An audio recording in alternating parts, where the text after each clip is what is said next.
ജില്ലാ സെക്രട്ടറി സ്ഥാനത്തു നിന്നും മാറ്റിയ ശേഷം ഇതാദ്യമായാണ് എം എം മണി ഒരു പൊതുവേദിയിൽ പ്രത്യക്ഷപ്പെടുന്നത്. വാക്കുകൾ ഉപയോഗിക്കുന്നതിൽ ഏറെ ശ്രദ്ധ വച്ചാണ് പ്രസംഗം ആരംഭിച്ചതെങ്കിലും വളരെ വേഗത്തിൽ തന്റെ സ്വതസിദ്ധമായ ശൈലിയിലേക്ക് എം എം മണി എത്തി. മാധ്യമങ്ങൾക്കും പോലീസിനുമെതിരെ രൂക്ഷ വിമർശനമാണ് പിന്നീടുണ്ടായത്. മണക്കാട് പ്രസംഗം വിവാദമാക്കുന്നതിൽ മാധ്യമങ്ങൾ ഗൂഢാലോചന നടത്തി.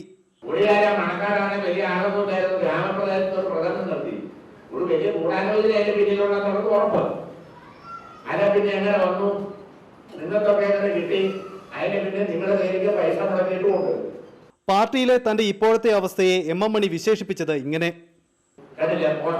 ഈ നോട്ടീസ് അടിച്ചപ്പോൾ ജില്ലാ സെക്രട്ടറി ആയിരുന്നു, ഇപ്പൊ ഇത് പരിപാടി നടക്കുമ്പോൾ ജില്ലാ സെക്രട്ടറി അല്ല.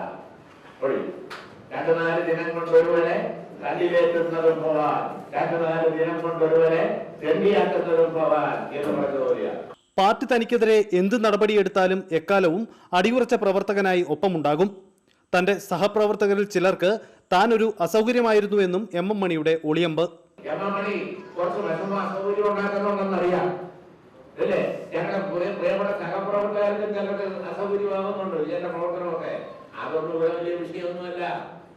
തൊടുപുഴയിൽ CPM ജില്ലാ സെക്രട്ടറിയായിരുന്ന M ജിനദേവൻ അനുസ്മരണ ചടങ്ങിൽ സംസാരിക്കുകയായിരുന്നു എം എം മണി.